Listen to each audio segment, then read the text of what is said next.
from the CyberHub bunker and studio, you're tuning in to the CyberHub podcast. And now for your host and CISO, James Azar. Well, good morning, everyone. Welcome to the CyberHub podcast. Practitioner Brief, James Azar here. It's November 1st, 2021. Who would have thunk it? We are in November. This month is very special. It's Veteran November.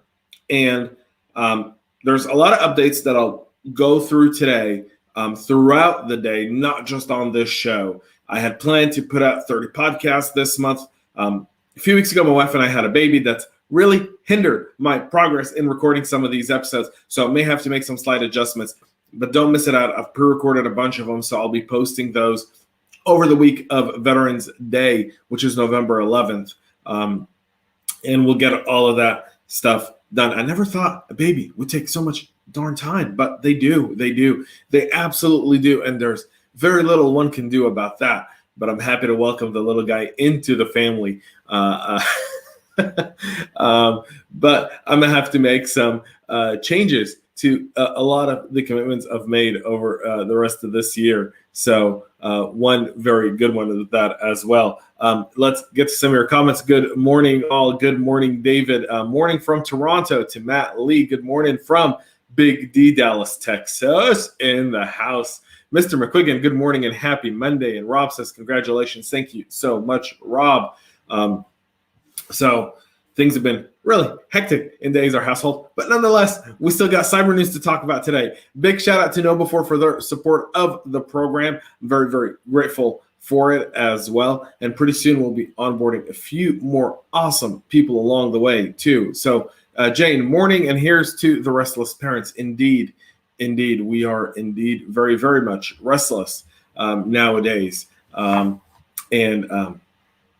Sleep is one of those things that is a benefit at this point. It's kind of like a where can I sneak it in? And then the moment I get it, I take advantage of it with everything else going around, folks.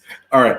Before we get started, though, I know every parent, like coffee was invented by someone who had a lot of kids. It was like, I need a better way to wake up every morning. My strong belief. And with that being said, I don't have my classic glass mug this morning. Those will be back tomorrow, but I do have my double espresso. It is really a double espresso. So coffee cup cheers, folks. Let's get right into what's going on in the world of cybersecurity, because that's why you tuned in. So researchers uncover a pink botnet malware that infected over 1.6 million devices. This, according to a group of cybersecurity researchers from Qihu 360, the Chinese cybersecurity firm, that disclosed details of what they say is a large botnet observed in the wild over the last 6 years that's infected over 1.6 million devices, primarily located in China, with the goal of launching distributed denial of service attacks and inserting advertisements into HTTP websites visited by unsuspecting users. They've dubbed the botnet pink based on a sample obtained on November 21st, 2019, owing to a large number of functions names starting with pink. Mainly targeting MIPS-based fiber routers, the botnet leverages a combination of third-party services like GitHub, peer-to-peer network, and central command and control servers for its bots to controller communication, not to mention completely encrypting the transmission channels to prevent victimized devices from being taken over. Pink raced with the vendor to retain control over the infected devices while the vendor made repeated attempts to fix the problem. The bot master noticed the vendor action also in real time and made multiple firmware updates on the fiber routers accordingly, according to researchers. It's very interesting because this type of malware is actually really targeting people within China. There's a lot of different countries that have an interest in doing this within China, especially on the ad side. We'll move to this next one here. A new Trojan source technique is letting threat actors hide vulnerabilities in source code. And this one, folks, reminisces 11 months ago, SolarWinds. So a novel class of vulnerabilities could be leveraged by threat actors to inject visually deceptive malware in a way that's semantically permissible, but alters the logic defined by the source code, effectively opening the door to more first-party and supply chain risks. It's been dubbed the Trojan source attacks. The technique exploits subtleties in text encoding standards such as Unicode to produce source code whose tokens are logically encoded in a different order from the ones in which they are displayed, leading to a vulnerability that cannot be perceived directly by human code reviewers. This, according to Cambridge University researchers Nicholas Boucher and Ross Anderson in a published paper. The vulnerabilities tracked the CVE 2021-42574 and 42694 affect compilers of all popular programming languages such as C, C++, Java, Rust, Go, and Python. Compilers are programs that translate high-level human-readable source code into their own low-level representations, such as assembly language, object code, or machine code that can be then executed by the operating system. At its core, the issue concerns the Unicode's bidirectional algorithm, which enables support for both left to right English or right to left Arabic languages, and also features what's called bidirectional overrides to allow writing left to right words inside a right to left sentence or vice versa, thereby forcing the left to right text to be treated as right to left. This is significant, folks, because this right here is how you end up with a vulnerability within your source code, within a backdoor that will take you years to discover. Years to discover.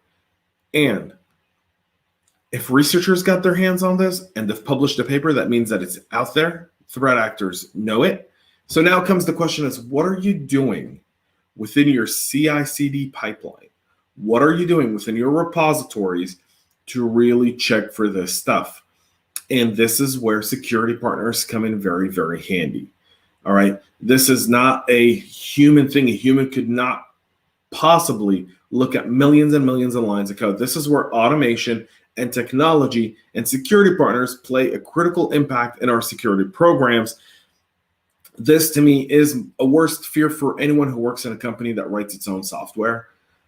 Or relies on companies that write their own software all the time, which is everywhere now, right? We are in the business of software, irregardless to what you do. I don't care what industry you're in. You could be military, you could be private, you could be finance. We're all in the software business. And this right here, this specific vulnerability has significant downstream effect and upstream effect. Because one of these successful attacks could mean SolarWinds times 10 times 50, and I don't want to exaggerate, but pretty much there.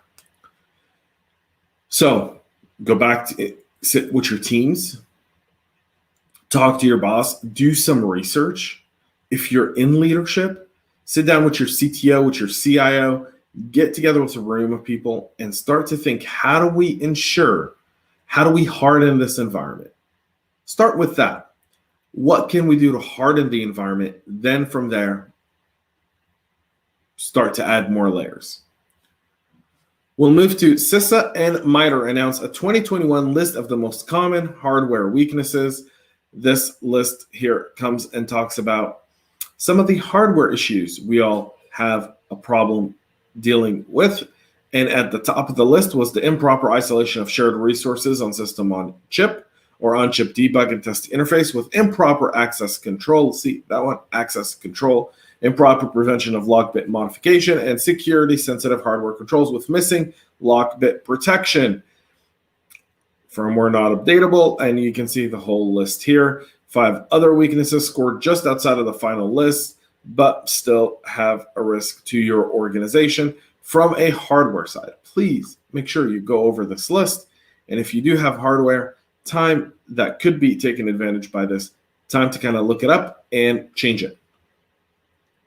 In a good guy victory today, Europol and Norwegian police on Friday announced the arrest of 12 individuals suspected of being involved in ransomware attacks that have been launched against companies around the world, including critical infrastructure organizations. According to Europol, the suspect played various roles in ransomware attacks that impacted more than 1,800 victims across 71 countries, including many major corporations that suffered significant disruptions to the attacks. The law enforcement operation targeting the 12 suspects was carried out on October 26th in the Ukraine and Switzerland, and it resulted in the seizure of cash, luxury vehicles, and electronic devices. Each of the alleged cybercriminals played a different role. Some of them were in charge of breaching an organization system using brute force attacks, SQL injections, phishing emails, and stolen credentials.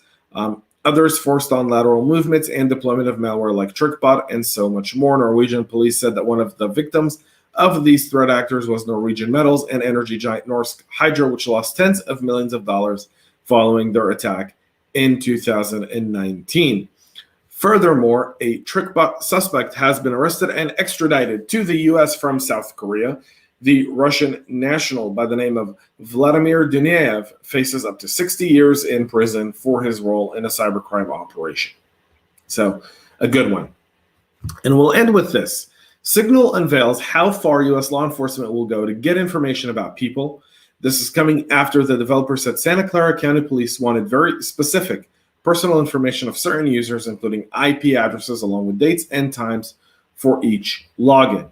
Signal released the details of a search warrant it received from police in Santa Clara, California, unveiling the effort U.S. law enforcement authorities will undertake to force online platforms into disclosing personal information of their users. In the search warrant, Santa Clara police sought to get the name, street address, phone number, email address of specific Signal users. It also wanted billing records, the dates of when the account was opened and registered, inbound and outbound call detail records, voicemails, video calls, emails, text messages, IP addresses, along with dates and times for each login, and even the dates and times the user connected to Signal. In response to the search warrant, Signal provided law enforcement authorities with timestamps regarding the account specific in the search warrant. The timestamp showed the dates that the account last connected to Signal. Signal said in a blog post that by default, it does not collect requested information from users. Signal once again showing you why that should be your preferred messaging app, and the amount of information that is being requested is insane. Really, really crazy. I wonder if this is just an inexperienced attorney or if this was something else, where they're trying to get so much information and putting Signal. Watch, Signal's going to get under fire here, folks. Watch this. It's a matter of months, maybe by summer next year, Signal will be public enemy numero uno. They'll try to blame it as Signal supports terrorism and all kinds of stuff. You watch. Mark my words, I said it here first, folks. Privacy be gone. Privacy be gone. And no one will care because they'll say it on safety, because that's what they do. All right. We'll get to some final comments here before we end. Good evening from India. Thank you so much for tuning in, Miss Karen Worlstall. Thanks for the little bit of nightmare with my morning Java. I am sorry. I'm trying to keep it positive, but it's hard. It's hard. I want to report good news always. Mr. Eddie Doyle, always on point. Thank you, good sir. I really appreciate it. Good morning to also Anthony. Really appreciate you being here, folks. That's it for the show today. We'll be back again tomorrow at 9 a.m. At 6:30 p.m. tonight, I'll be on Clubhouse with my awesome co-host, JJ. For the other side of cyber, I had to miss the show this morning, unfortunately. Baby stuff. But I'll be there tonight, 6:30 p.m. Come hang out. We're going to have an awesome, awesome conversation. Until then, have a great rest of your day, folks. Thanks so much for tuning in. Most importantly, stay cyber safe. We love feedback, so make sure to connect with us on social media and subscribe to our podcast on your favorite podcast listening platform.